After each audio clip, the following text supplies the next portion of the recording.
You touched on intraoral scanners and that kind of thing. So, sort of for any of our viewers that are watching or listening, intraoral scanners, they're becoming a big thing. You've probably seen them in your dentist office lately. Instead of taking an impression, they have this digital wand that they can scan your teeth with and then send that file digitally to your lab. So can you talk a little bit about that and sort of how you've seen that sort of, I guess, that part of the market change? Has it been pretty dramatic in the last few years? It's been very dramatic in the last few years. I don't exactly know what was the catalyst. I mean, it seemed to be that from, let's say, 2005 up until 2012, let's just say that period, I think the adoption rate of intraoral scanners was pretty low. Not a lot of people had it, and the rumors and people talk and people say, hey, it's not that great. And a lot of the dentists that I talk to, they're like, I'm not interested in one. I mean, I have a CEREC machine that's been just collecting dust and whatever, and they're not using it. I knew a lot of dentists that actually have CEREC machines that they've never used.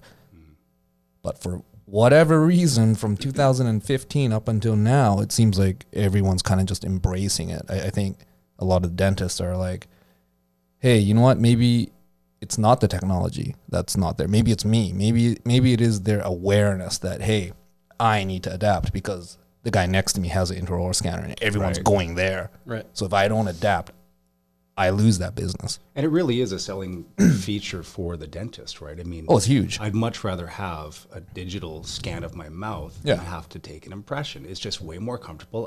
I gag, right? I don't like impression material in my mouth. It just feels gross, right? So if I know that my dentist can take a scan, like my dentist scans my mouth when I need work done, and they keep a digital record of my teeth so that they can tell me, hey, look, your teeth are you're grinding too much, or your teeth are, I did Invisalign, so they can actually show me what the teeth look like at the start and at the end. So having all that at your fingertips and getting that education is awesome. Right.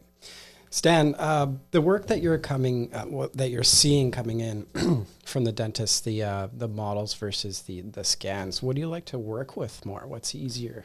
It really depends on the skill level of the clinician, I'd say. Like, I mean, you get be careful there. Yeah, be careful. You get a lot They're of people. all good. Yeah. They're all good. Yeah, every impression's amazing.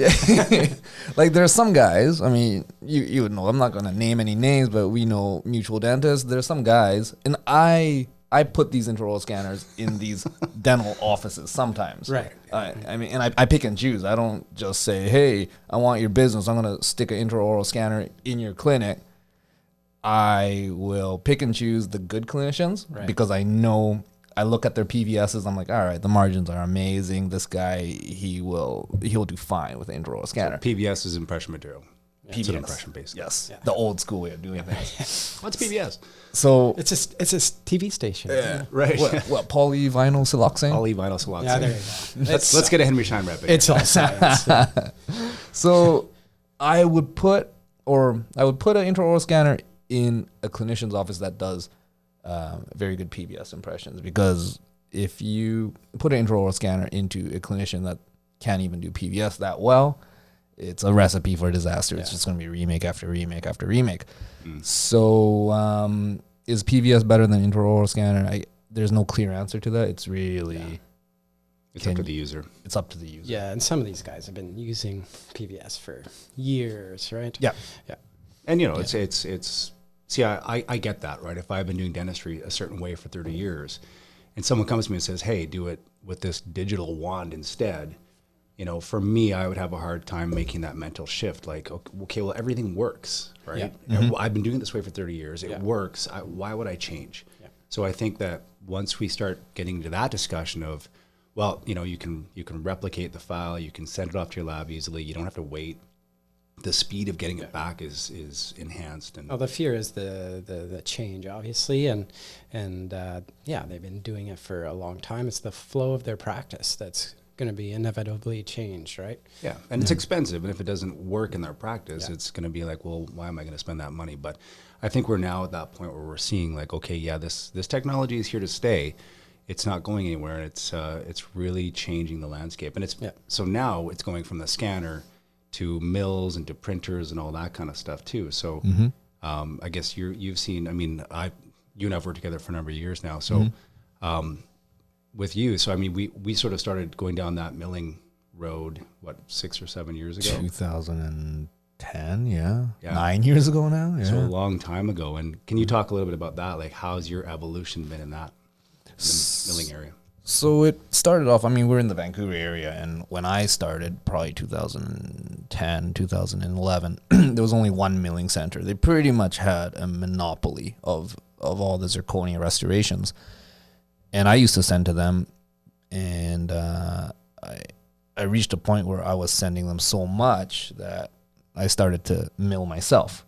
So I talked to Tyler, and he gave me a bunch of options. You can get this mill, this mill, this mill. So I ended up buying what was it, like a VHF? It was a German machine called a VHF, and I think at the time when he bought it from me, I said, this is the Mercedes of mills, man. This is the one you want. Yeah.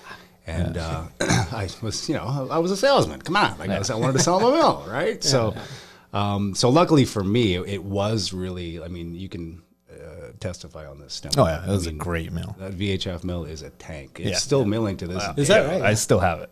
That's amazing.